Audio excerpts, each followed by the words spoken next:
Ədəb mühüm bir şeydir. İslam ədəbini müsəlmanlar öyrənməlidir.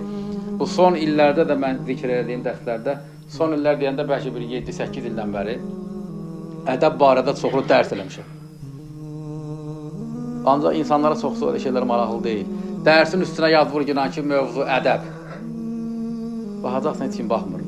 Misal üçün, baxışına bax ki, nə qədər adam baxıb? 500 nəfər, 600 nəfər, 700 nəfər.